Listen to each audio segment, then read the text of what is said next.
This is a big deal, Woodrow. I'm so excited to see you, buddy. Woody. Good to see you, brother. How you doing, T? Yeah, good. Really good, actually. You guys. Kids, grandkids, babies crawling around. It's been very nice. Really? Are they here? Ojai. That's wicked. I love Ojai, man. I really love it. It's amazing. I like where you are too, Woody. I got to come see you there. In Austin? Austin? Well, no, on the island. Is he on the island still? Yeah. Well, I've kind of been living in Austin more lately, but I'm definitely always going to be going back to Maui for sure, anytime I can. Yeah. You know, the reason why I'm doing a podcast and loving it so much is because I watch Woody create family and community wherever he goes. True. And it's a genuine party, and people flock to him. And he really has this community of people he loves and love him. Yes. Huge community. Yes. I don't. I don't have time for you. If you ask me to go have a beer and let's talk. But look, here we are. I know. That's right. We get to do that. This is good. This is a good excuse. All right. Enough about me and Woody. Woody and I had a bar fight in New Orleans while we were making a family together. What were we like? We were faking it, like we were fighting. No, we were fighting. Well, it turned into. Do you remember a woman came up to you? We were shooting. Now You See Me, the first one in New Orleans, completely on the streets. Yeah, totally wild. Yeah. Capturing stuff on a long lens, getting dragged into bars during the middle of a scene, in the middle of Mardi Gras. But we were out one night, and it was a packed place, Woody. And a woman came up to him, and she said, "Oh, my God, I love you so much." And Woody put his hand on her arm, and he said, "Oh, thank you, darling," And this guy comes over, and he pushes her out of the way, and he shoves Woody. Oh, bad. No, not bad. Good. Yeah, I remember that. Because Woody's first response is not shove someone back, but immediately punch them in the face. Yes. Which is the right thing to do, by the way. It's the absolute right thing to do. But then a whole melee broke out in this bar. Anyone on your side? Or was it all? Well, he was in it. I was in the middle of it. And it was turning into it was going to become a whole thing. And I grabbed you. We needed. Yeah, that's right. I grabbed you and I pulled you out because I was like, this could be fun, but it also just could go so disastrously wrong because you and I might be able to handle ourselves, but the rest of the folks we were with, I don't think so. I'm embarrassed to say that I would have been the guy who said, I'll be right. I'll call someone. I'll be right back. You wait right there. Well, I was a wrestler. Yeah. He handles the head and I can take the legs. So together we're like a perfect combination. I'm very impressed with the wrestling thing. That's a real deal. That's a real sport. Yeah. You work your ass off when you're a wrestler. Yeah. Oh, yeah. That was the most. But a wrestler is a way better fighter. Because it's like jujitsu in a way because they want to get close. They want to get on the ground. Great. You want to get on the ground? Let's get on the ground. Yeah. Normally you're thinking, I don't want to be on the ground. No, but no, we want to be on the ground. Like Mark, he's ready to get on the ground. Yeah, I do better on the ground. You're like a good wrestler, right? Like I was pretty good. Yeah, I was pretty good. And then what weight class? You know what? I started in 7th grade at 86 pounds. Oh, geez. Wow. I was just a little. I see pictures of me as like these little legs in tights with my knee pads were like my legs came out and the knee pads were like this. And they're like these little marshmallows around my toothpick legs. And you fought until how long? How much did you weigh when you quit? When I stopped, I was 126. But I was losing 15 or 20 pounds to make weight. Yeah. At that time, you were cutting all this weight, which was insane. Your body's growing and you're literally starving. Yeah, you're starving. Yeah. I mean, I would walk down I'd walk down the hallways like a zombie hadn't eaten. And you wait till the last minute, so you're literally cutting 10, 15, 20 pounds in the course of like 3 days. It's all water weight. So you're spitting in a cup. Oh, jeez. You're wearing garbage plastic, bags. Garbage bags, essentially. Yeah. And you're trying to make as much sweat. It's all water weight. And so you're delirious. And I'm going from one class to the next, just trying to get to, making weight, which was 3 o'clock. And then we would go out and binge on Snickers, big gulps, slushies,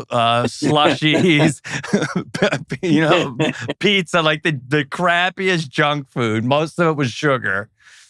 And it was terrible. But it was also like an incredible form of discipline at that early age. Until you were 18, maybe? I did. When I was 17, I left. I used to walk by the drama department, and I secretly wanted to be an Where actor. are you? Where? I was in Virginia Beach, Virginia, at First Colonial High School, and Nancy Curtis was the teacher there. And I'd walk by the drama department, and I'd look in there, and there was, I'm in the wrestling room, and it's a bunch of guys, and we're all on the mat sweating and in each other's crotches, and, just miserable and tearing tendons and, bloody mouths from your braces getting scraped across your face. And I walk by the drama department, and it's like 20 girls and 2 guys, and they're all rolling around on the ground. And I'd be like, I want to do that. I want to be in there. So my senior year, I quit wrestling, and I joined the drama department. And but hold on, you didn't want to quit the one before you knew you were going to get to do the other, did you? Or did you already? I mean, in other words, you didn't get cast in something and then quit. No.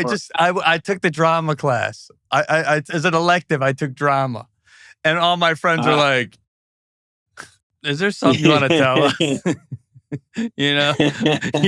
You're quitting wrestling and going into the drama department. Like, is there something? Yeah.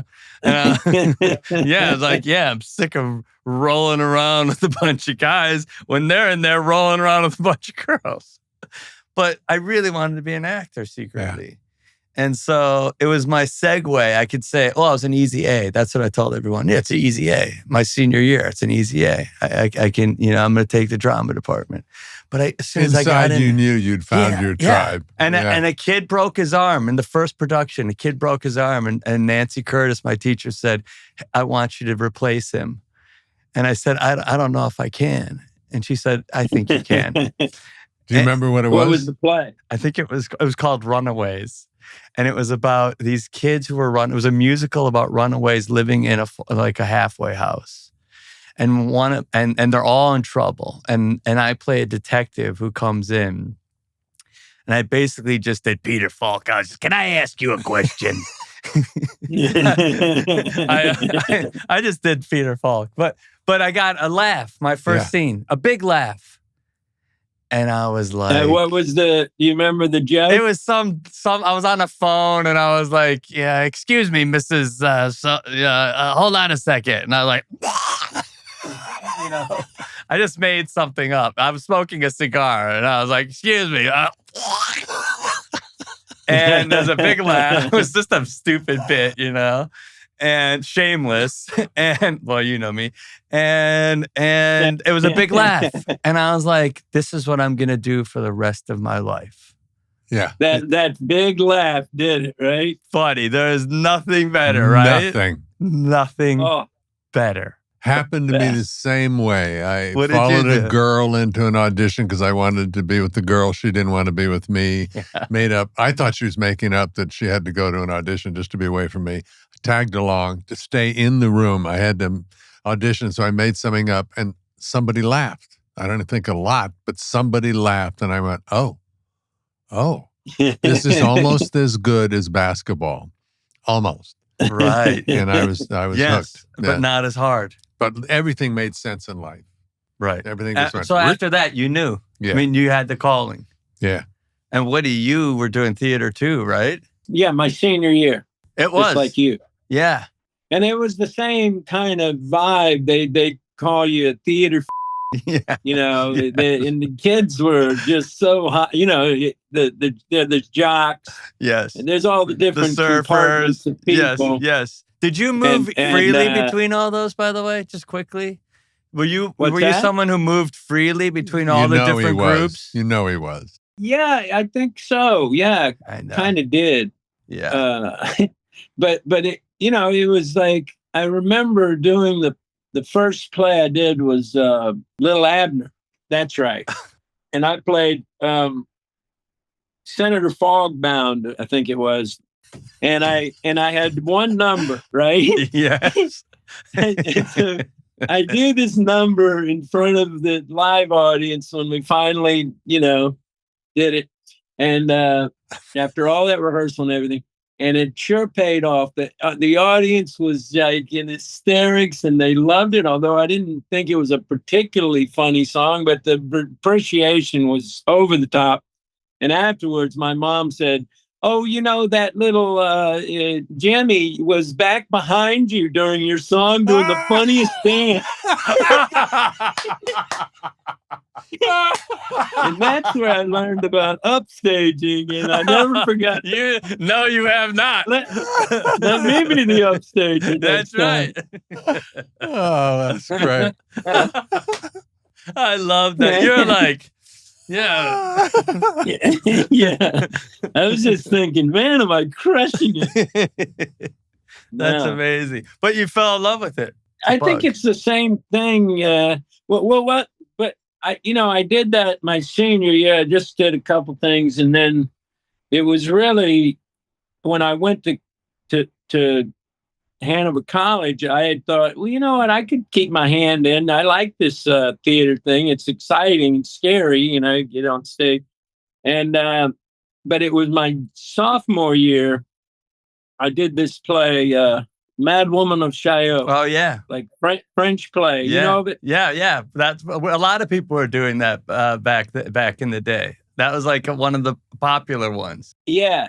I don't remember if it was a good play or not, but probably fun play. And anyway, right. I was playing a very kind of a small part. I was like a sergeant in the French police. And I was just so fucking boring. Like I was just really, really boring. Right. So, and I didn't need anyone to tell me I was boring. You can tell when you're boring. Oh, yeah. So I go up to the guy, Doug Rogers was the lead in the play, and he'd done a lot of stuff. He was a senior and a veteran at this point. And so I asked him, what should I do? I just feel so boring and I'm not good. He says, well, if you don't like what you're doing, just change it up. Like, change your voice, change your clothes, change the way you walk. And I did all of it. I was walking funny, and I changed my voice. I was talking like this. There's a man drowning in the sand, like weird voice. And I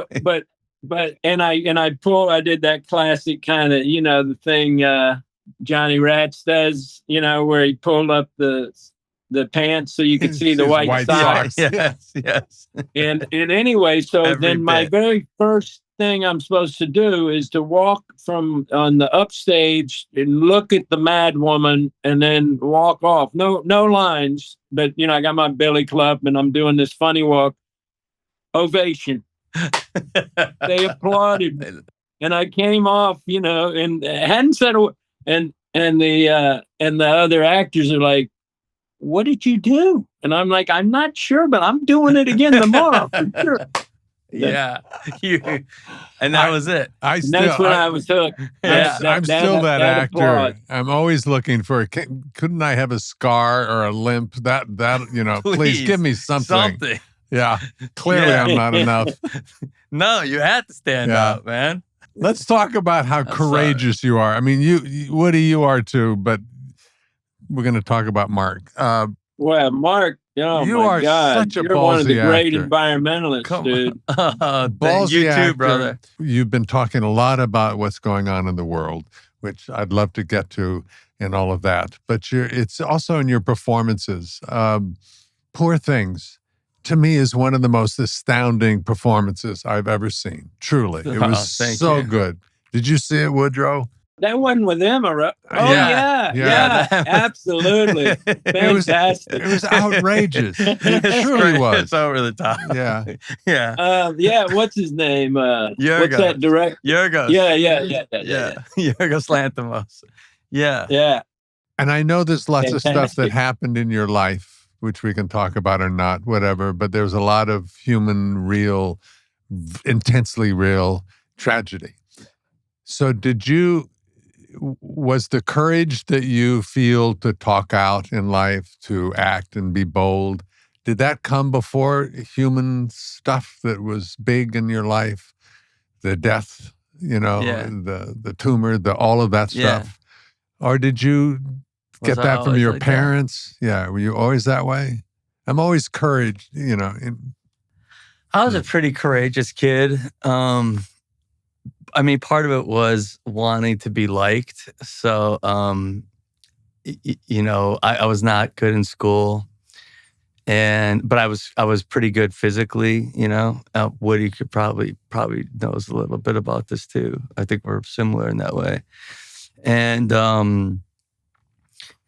so to stand out, you sort of had to be a little bit more brash. You had to be a little bit, you'd have to be the one to jump off the roof first. But I did learn early on that, Kenny Lonergan always tells me, what does he say? Fortune favors the brave or something like that. And the bold. Yeah. Fortune favors the bold. And I did. That is a truism that I stumbled upon. I had a karate teacher when I was 13 years old.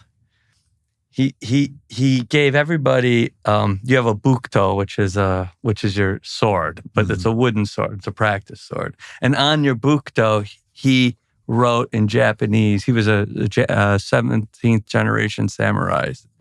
He would write in Japanese a phrase that was meant for you and who you were. And but I also had a timidity to me as well. And he wrote, courage conquers all. And wow. I really took, and he specifically wrote that specifically for me. And that really internalized that. It was a moment in my life where I was really looking for some guidance from a male, that I respected, and he gave me that. And I've never, it's been like a mantra of mine throughout my life. It's it's a sort of always in the background, repeating itself, and it is fed by loss, because my best friend killed himself when I was 20, and he was my dearest, in a way, a soulmate. And after that, Michael Darden was his name, beautiful, incredible guy, and but just depressed. And but you couldn't tell that he was hurting, I knew, and he was trying to find help, and I was in the same boat. I mean, we related to each other on our depression, honestly. Like that was something we were both, he was the only person that I could really talk to about it, because guys don't really talk about that. He was the only guy that I could say I loved you when I was in my 20s, and we knew each other since I was like 12. And we went to Mexico together. We had this huge, the Mexican witch doctor came out of the mountains with a giant bag of mushrooms. And he cooks that down for us. Oh. And we were these kids. We were on a surfing trip. We were like these kids. And we were like, maybe we should try mushrooms, So this guy comes down and he boils this concoction down with some other stuff in it. And he hands us a a giant cup like this, and he's like drinking like a glob, like globule. Yes, and it's thick, and we were like, and he just went, and we're both just like glop glop glop glop glop glop glop. Wow. And he leaves us. And we're under the almond trees in Puerto and Oaxaca and Puerto Escondido, like this monster wave. It was the best. It's a Mexican pipeline. It was hardcore. And we're in our hammocks under the almond trees. And we're hit like I remember he gets up to go to the bathroom and I just hear him go, oh, and then boom, he just passes out. And I'm like, I'm not feeling anything. I run over there and he's just laying on the ground like, oh. I'm like, what is he? He's like, oh. Are you okay? Yeah, I'm okay. And so we have this ego shattering thing, and this is a very long story. No, keep going. And I love mushroom stories. We're literally sitting across the room in communication with each other without speaking. Wow. And for hours? Was this hours? Oh man, this thing went on. I woke up on the top of this rock in the edge of the ocean, like 70 feet up by myself. I don't know how I got up there. Wow. I had to get down and it was just a cliff, a sheer cliff. And I woke up there by myself, right? I mean, part of the night, I don't even know what happened. But the last time I saw him, we were sitting there and we were having this kind of talk. Yeah. And we were these guys. We were these macho surfer dudes, you know? And it was just like, hey, man, I love you. It was the first time I ever had that with a man, or I mean, even a woman, like just to be like, hey man, you're like a brother to me. I love you. We've been through so much together. And it was just a deep, deep sense of brotherly love, you know? Yeah.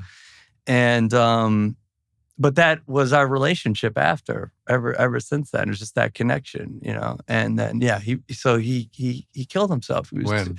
He was too unhappy. How old were you? I was 21. Yeah. And so it was 36 years ago. And but what I got out of that was you got to live. I have to live. I'm living for him now. Because suicide was always something that was in my mind too. As this young, depressed guy, you know? And after that, and I saw what suicide does to a family and friends. Mm-hmm. It's a bomb that goes off, and it just leaves devastation all around you, you know. And I understand it, like, but I also know the cost of it. But what I did say was like, okay, I'm living for all of us now. And it's been like that ever with all the people who have died in my life. I'm just like, okay, I'm living for them now too. And so... And what pulled you out of your depression? Or are you pulled out of your depression? Now I just manage it, man. I've tried medication, I've talk therapy, everything you do. Age has helped. Having the kids was a huge help, you know, just having to like engage with the kids every single day when they're little and their needs, like there's just no time. And it's very hard to approach your kid and go, whoa, I'm depressed today. Bro, I'm out for the day. I'm laying in bed. No, you can't do that. And so like that was a big thing, Woody, and work, you know, not struggling so much has been helpful. but really not like struggling with work or money. As an actor, and money, like the rejections, you know, it was so hard in the beginning, and there was just no reprieve. It was just so hard. And so just being able to support myself as an actor was like, you know, and not having to worry about my car getting booted and taken away and never be seen again because it's too expensive to get it out. The car's not even worth what it costs after you finally figure out where they've taken it in Los Angeles, you know? You know what I'm saying? And so over time, it's gotten better and better, you know? And then just a relationship to the earth, like that's probably... Do that a little more. What do you mean? Just making sure that I'm out and in that reality, and letting it speak, being in it enough for it to speak to me. Nature, just on a hike, just touching the ground, sitting on, you know, being grounded on the ground with your body, with some part of your flesh in touch with the ground, you know. But listening, and it's the feeling, and you have to I sort of do it alone mostly, because if you're with people, it sort of becomes a more thing about you and the people and communicating with people. But the awesomeness of it, even in the smallest places like Central Park, there's an awesomeness that is available to anyone at any time. And it just is like, that feeds me now. That's I'm like, oh, I need a fix of that. I need a hit of that. And so that helps me. And then in exercise, man. Like, I never used to exercise. Still, do you surf? Because being in the ocean. The ocean's my place, but I live in Manhattan. It's the hardest thing to do. So I'm on my bike. Like I'm on my Peloton, or I'm on my road bike in the mountains of upstate New York, or we have a pond. I swim in there. I spend a lot of time in the pond. You guys are kindred spirits, you and Woody. You really are. There's so much in common. I know. He's my brother. I mean, that's like, you know this, Woody, because I think we had, you know, we also came up my dad is a wild guy too, you know, and like, there was you know, it's just, I relate to his story quite a bit. Yep. And he's courageous too. Oh, Lord. Right? I mean, that guy's like fearless. Courageous. Nothing as a fear. I'm more afraid of the world than he is. I have to be careful. I have to be careful with Woody, because he's a little bit, if I try to fly too high, you know, it's like Icarus. If I get too close to Woody, I get burned. I burn, sizzle, and I crash to the ground. Oh, he's crashed me out. No, I seriously. One night with him in New Orleans, I was like laid out. I have to stop. I consciously had to stop comparing myself to you, Woodrow, because it was just... It's hard. It's too hard. He's got an engine inside of him. I admire and love from a distance. I feel like I'm at my own funeral. This is wonderful. Just wait till you die. This is nothing. But so, you know, the time I got depressed when I moved to New York, and I was living with two roommates who were both, one was going to Juilliard. Oh my God. And then Rob was going to, he was getting all these commercials and everything. Yeah. And I couldn't even get an agent. Yeah. You know, and it's like that catch-22 where you realize, well, the agent's not going to take you if they haven't seen you in something, and you can't be seen in anything because you don't have an agent to send you on and on. You know, it's like that. Yeah. And I'd sunk into this depression the winter of 1983. And, you know, what really pulled me out of it more than anything was, so one day I went and I was a temp at a Random House, right? Yeah. And that temp, like I'd answer the phones, I'd type shit. And, you know, the way I got the job was when I went in to try to get the job, to become a temp anyway.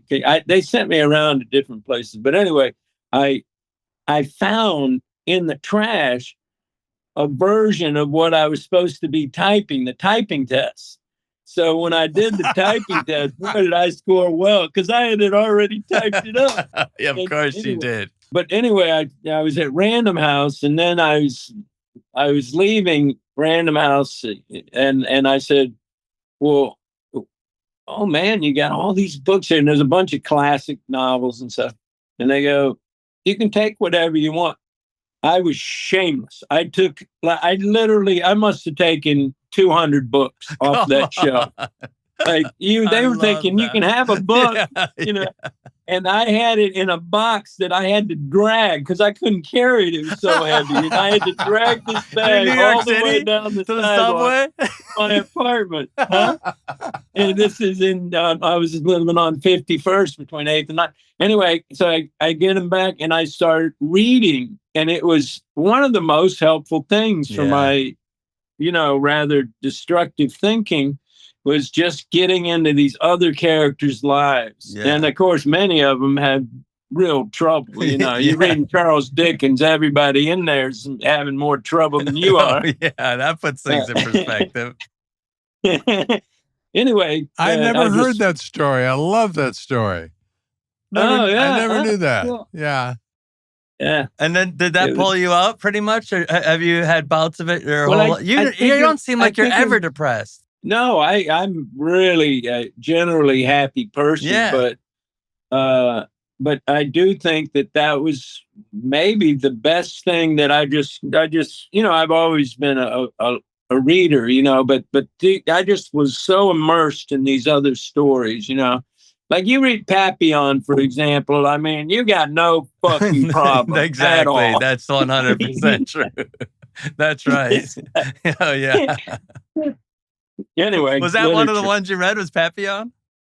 No, I read that when I was in high school. I read that when I was like 15 or something. God bless you. See, I was dyslexic. So I didn't read well I either. am dyslexic, but I don't know. I overcame it. You could read somehow. it. Yeah.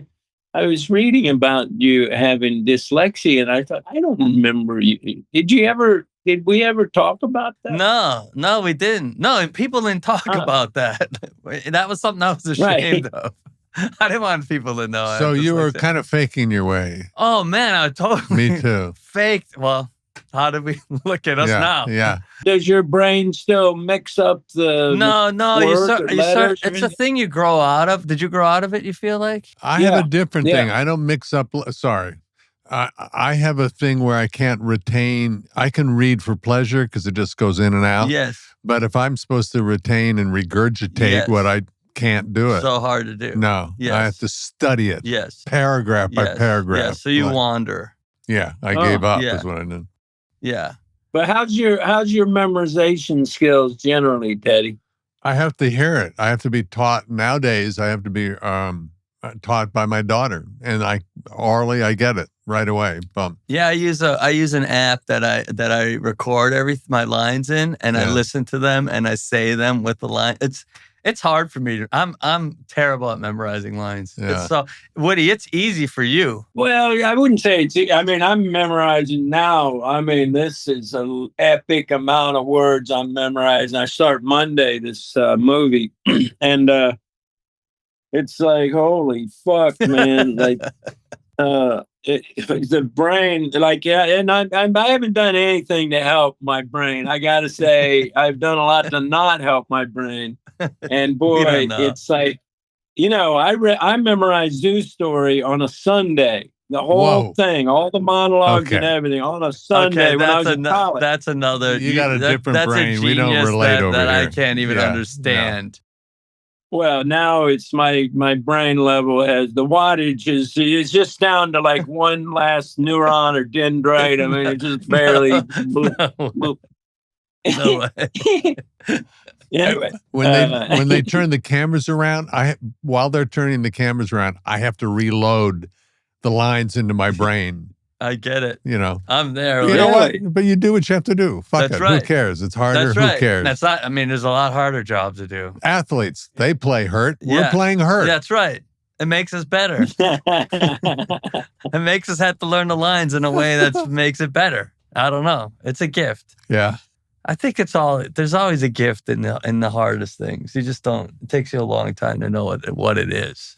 Tell me about Task. Yeah. People seem to like it. No, it's really good. Yeah. Thank you. Smart, dark and scary. It's dark, and smart. scary, and it's got a heart. You know, it's got a good pulse. You know, it's got a good pulse, but your character got a good heart is, pushing that pulse. You're an ex-priest. Yes. FBI. Yes. Does this come from a book, or how did this have so many layers? It feels like it was created in. That's Brad Inglesby, our writer. Wow. He is incredible. Yeah. He wrote Mayor of Easttown. And he's just this. Man, that's great. Yeah, but this is on a whole other level. There's so much.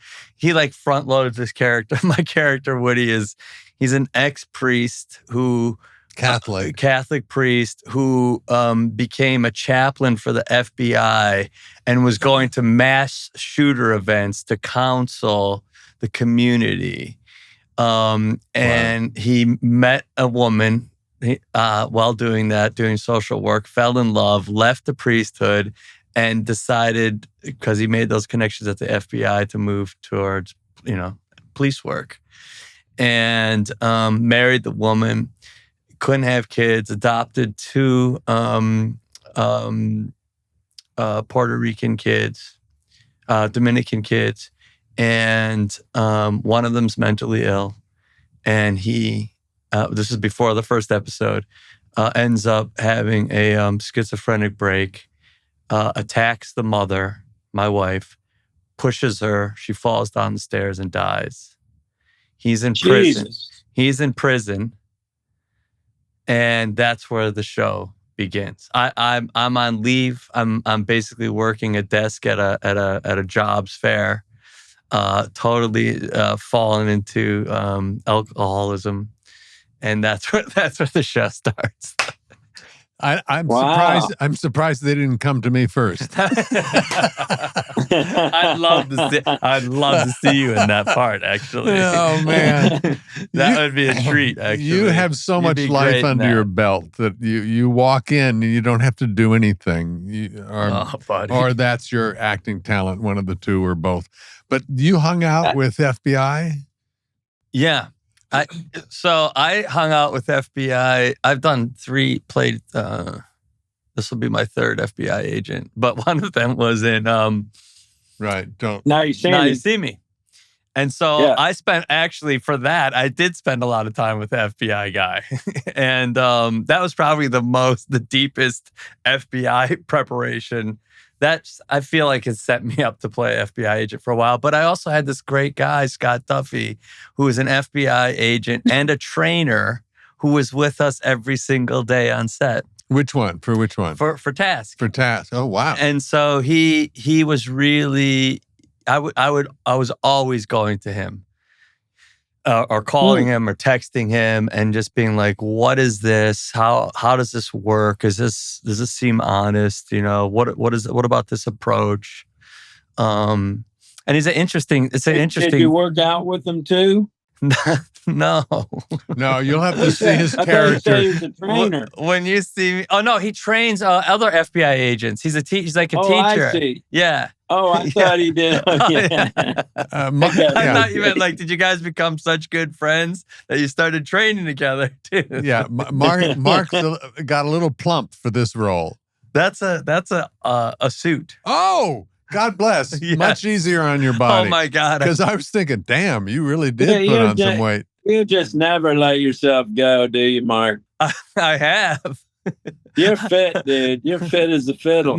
No. And Sunny came to visit me. I hadn't seen her for like a month. 3 weeks. And she came to visit me with the kids for Mother's Day. And she looked at me. She's like, well, your father's eating his way through Philly. I started with the fat suit. And the fat suit just got fatter and fatter and fatter as I was getting fatter and fatter and fatter underneath it. But you'll see. You can just dispense with the fat suit. Just like, hey. This fat suit was so stupid. I look like a little Ken doll, a little fat boy Koopy doll with this thing on. Was that your idea, fat suit? Yeah, it was funny. I went in for my costume fitting and I was like, I see him as like 30, 40 pounds heavier than me. And they went, yes, they made that face, Woody. They went, they're like, what?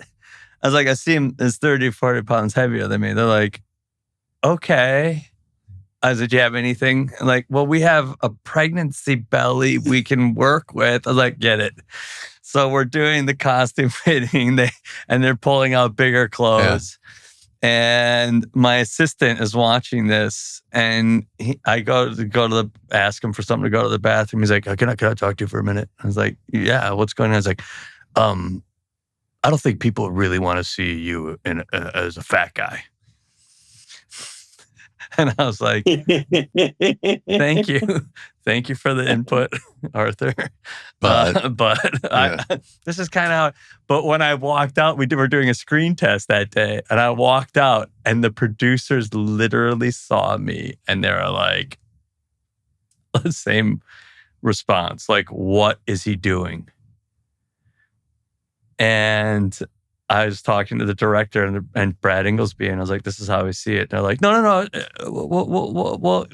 We got to see if make how it looks on camera." Everyone was freaked out, and then after that screen test, the first day, they were like, "Okay, we love this, but no one had seen it like that. Yeah, but you just felt like it just felt right for that character. Yeah. You know how you daydream about the character? Like I'll read something, I just I'll daydream about it, Like the part of the preparation is just like laying there and daydreaming about it. Like, what does he sound like? What does he look like? What does he, just impressions. Sometimes even dreams, real dreams, It gives you a sense of layer upon layer upon layer of life. Yeah. When you walk in. No, I mean, that it was like, this person's gone many miles in life. Yes, and he has. Yeah. And his shoulders are, he sort of has his shoulders are like, it's just like the weight of the world. And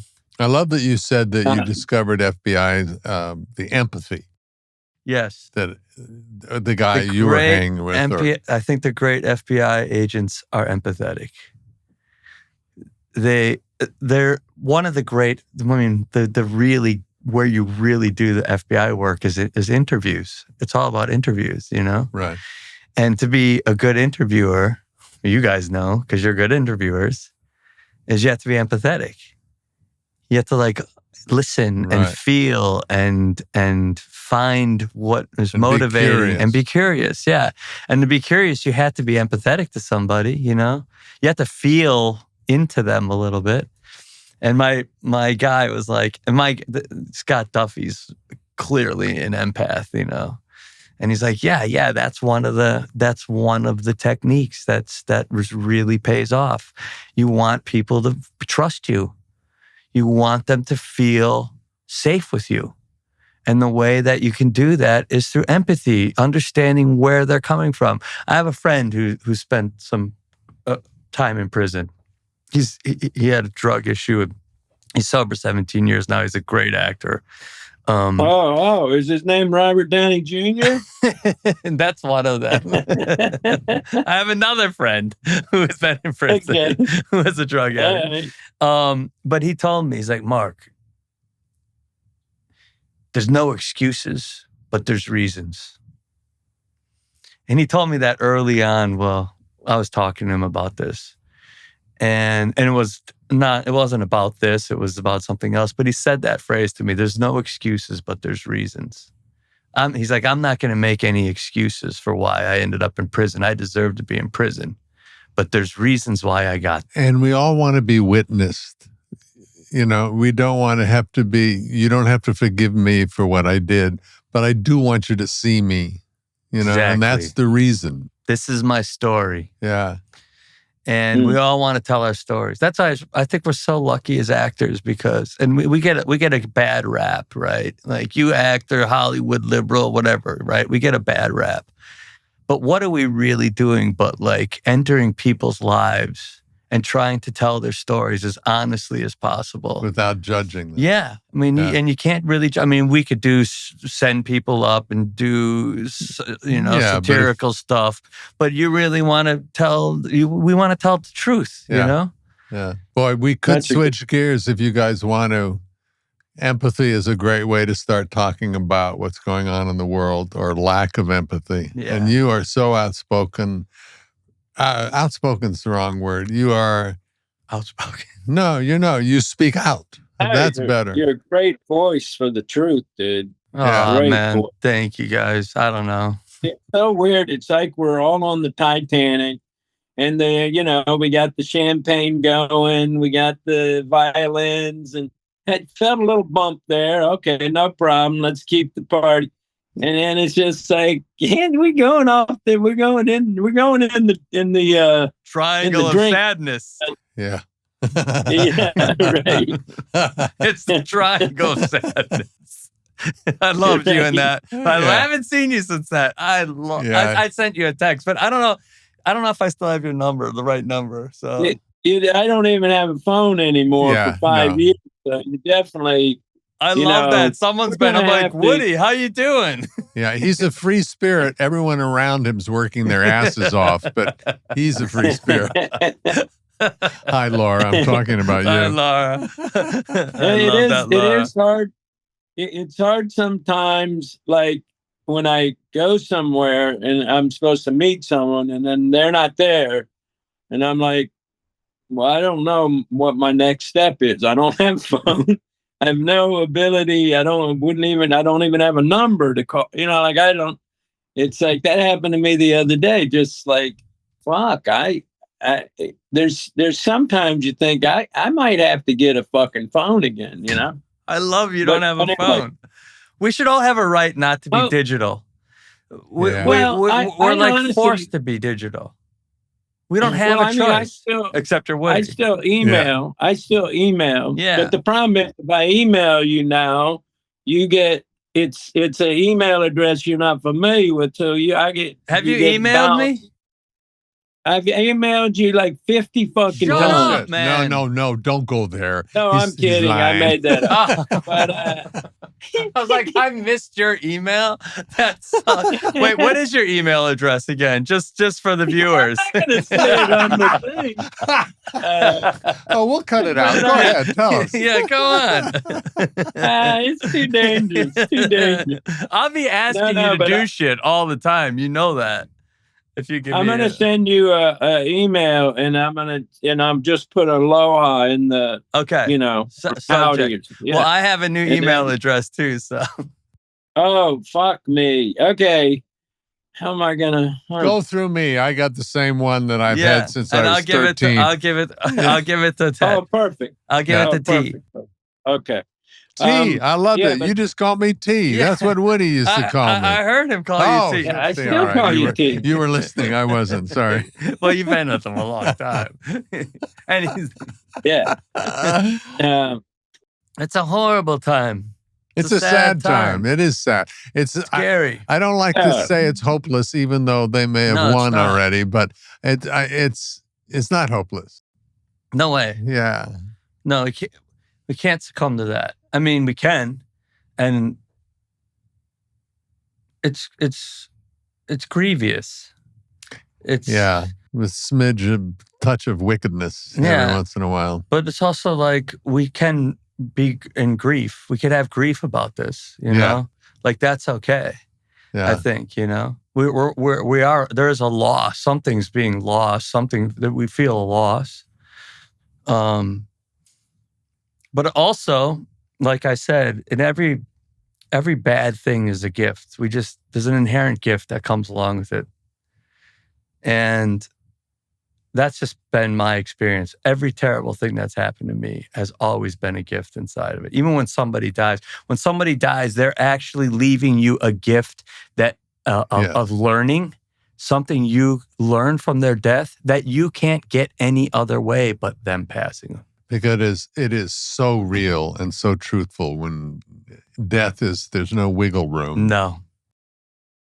And whether you're coming to terms with your own mortality or you're coming to terms with how to grieve, or you're coming to terms with how much you love somebody or love them and miss them, and the value of that person to you that can only come through their death.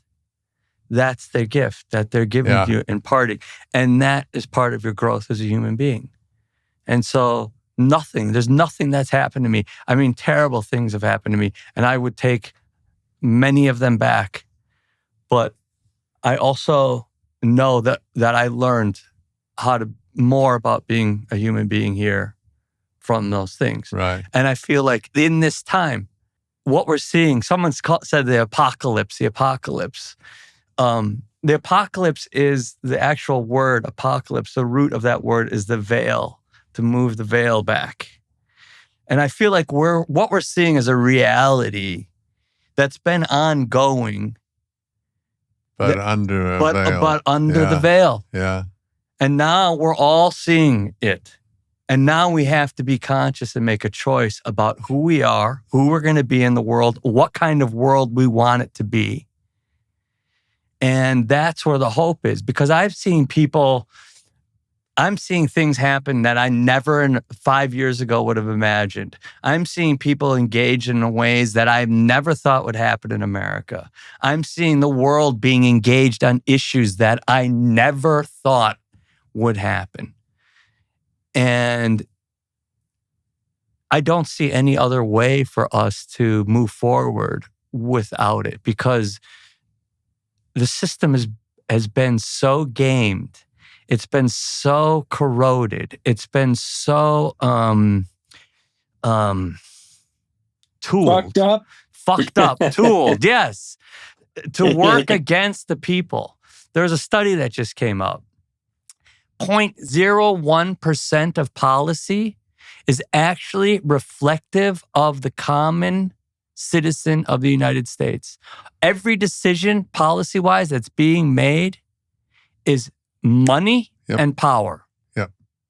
And that's why we're here where we are today, with people so desperate that they're willing to kill somebody over a political idea.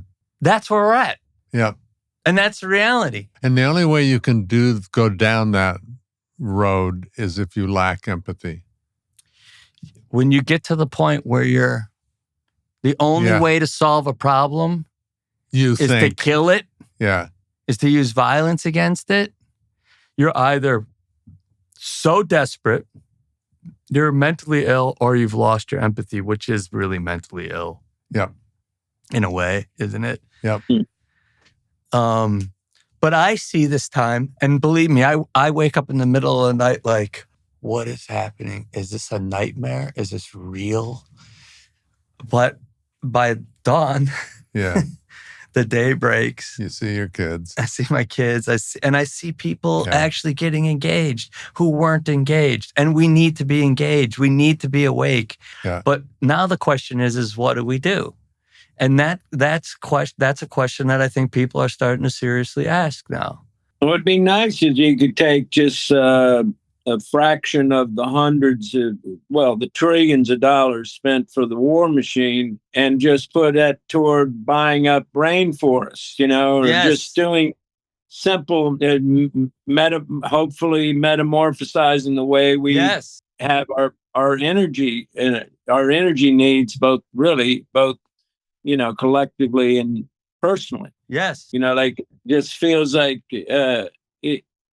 if we just had the same will we have as a country and politically, the same will to support war, and you just modify that a little bit and help out in Mother Nature, it'd be so cool. It'd be so cool. And we can do it. I mean, that was the other thing of this study is all of we are paying more welfare to the fossil fuel industry, the pharmaceutical industry, the agricultural industry, the industrialized agricultural industry, the weapons industry, than we are to actually our own welfare of human beings in the United States and abroad. Yeah. And if you believe in free trade and all of that, markets and all of that, then take away all those subsidies. And let's see when your gasoline's actually $30 a gallon. Yeah.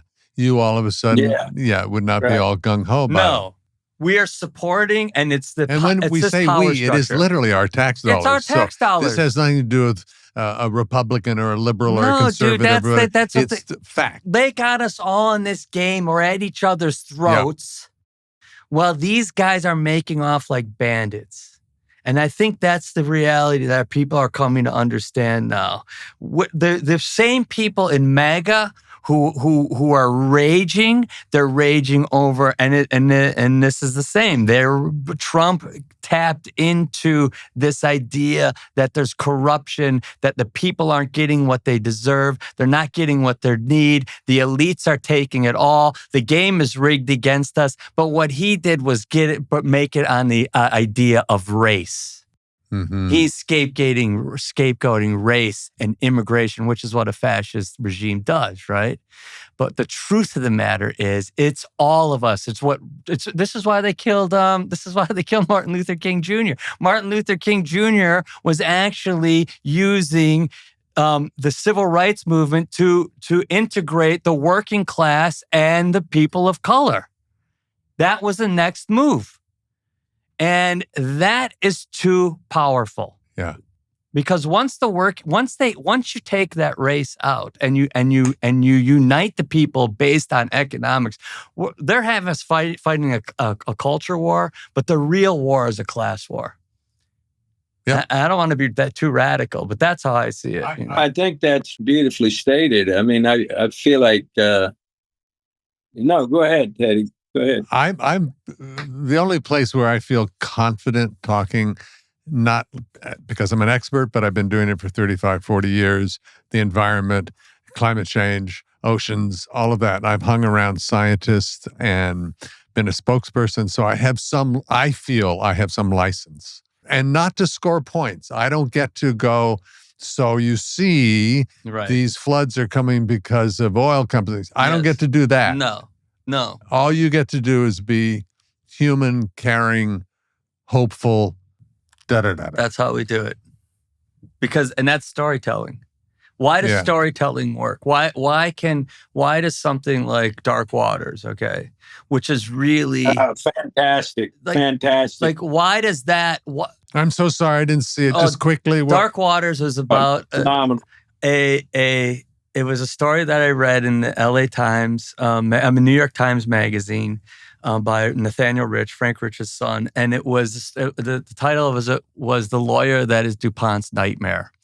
And he was a corporate lawyer who defended chemical companies.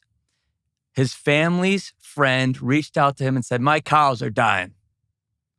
My cows are dying and DuPont has poisoned them and I want someone to help me. And you're the only person I know.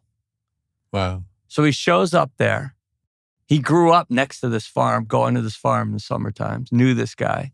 He shows him the cows. The cows got, their eyeballs are milked over. They have huge tumors. And right above him, the water is DuPont's dumping. Yeah. And the stream is coming through his land and it's killing his cows.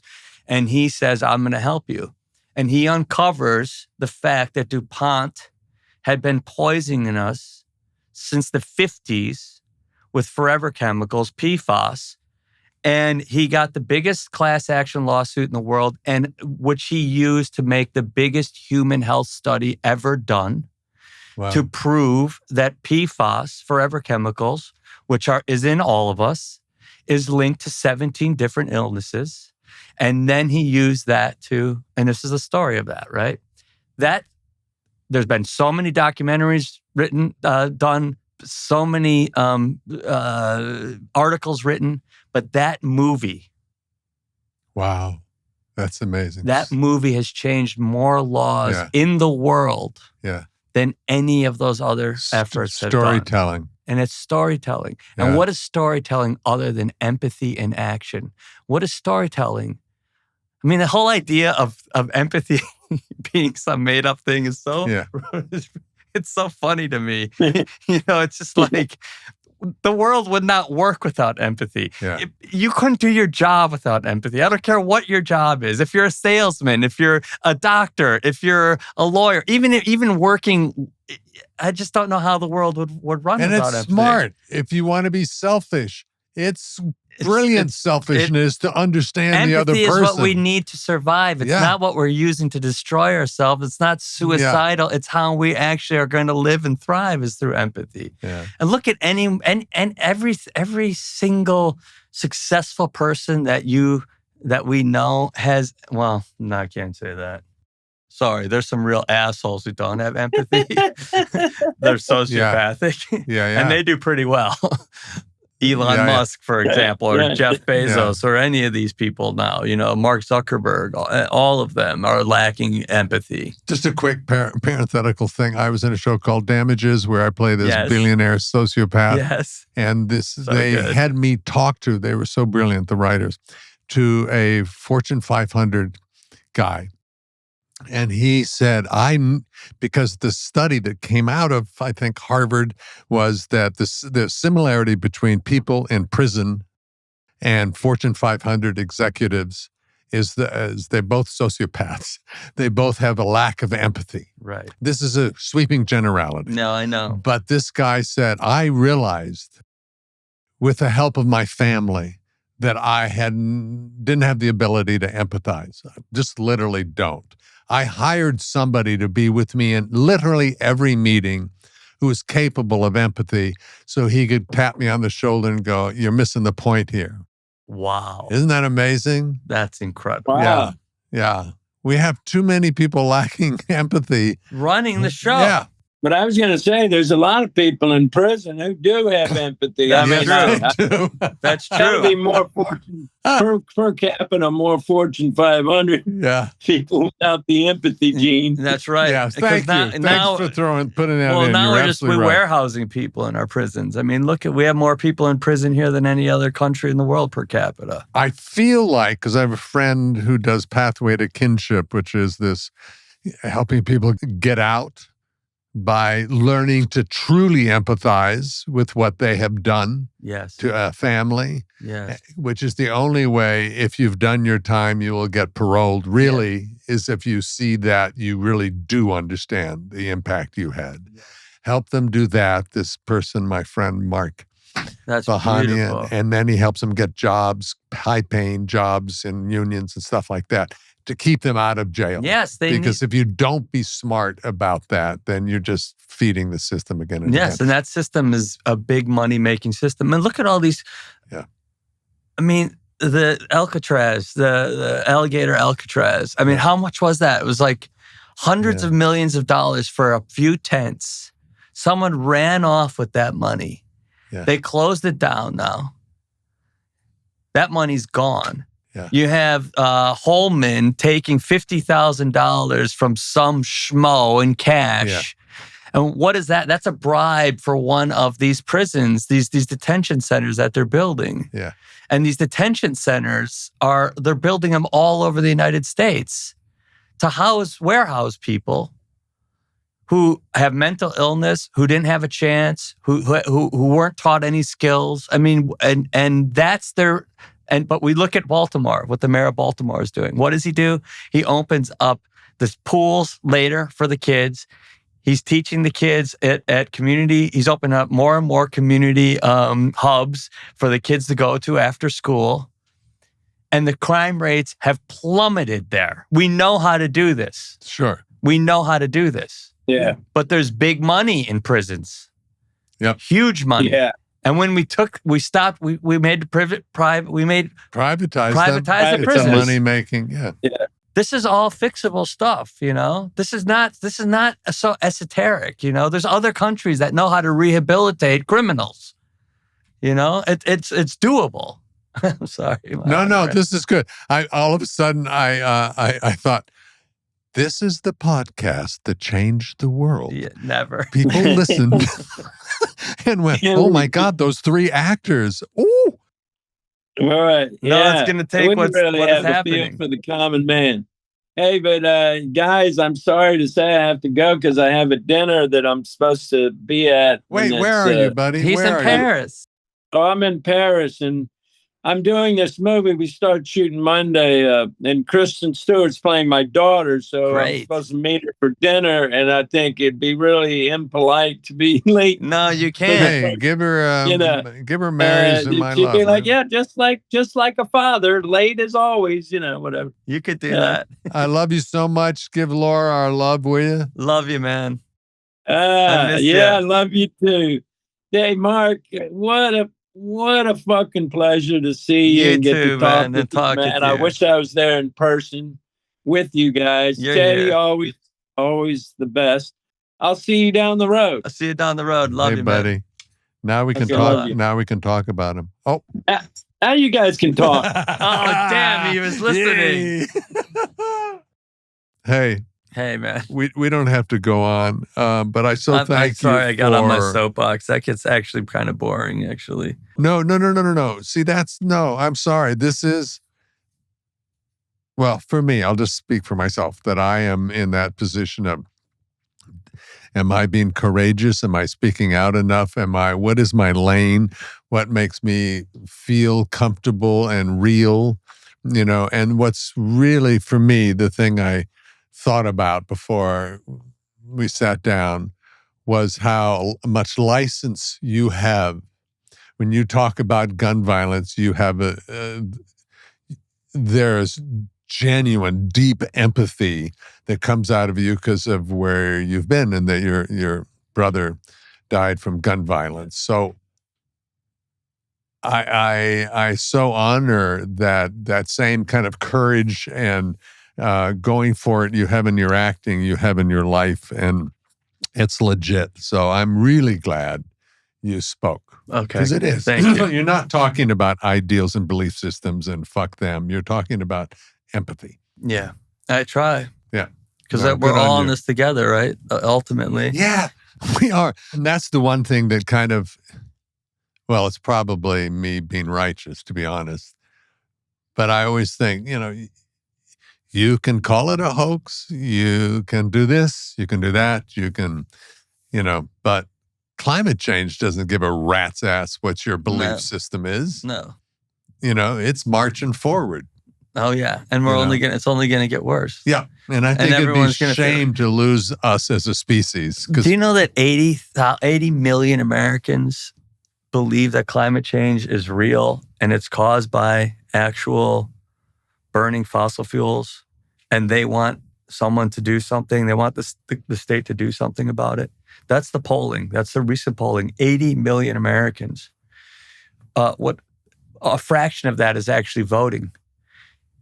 And so there's a huge untapped sort of power in that none of our politicians are actually capitalizing on. In the last election, how much time was talked about climate change? Yeah. But also, there's also like this incredible economic opportunity for us.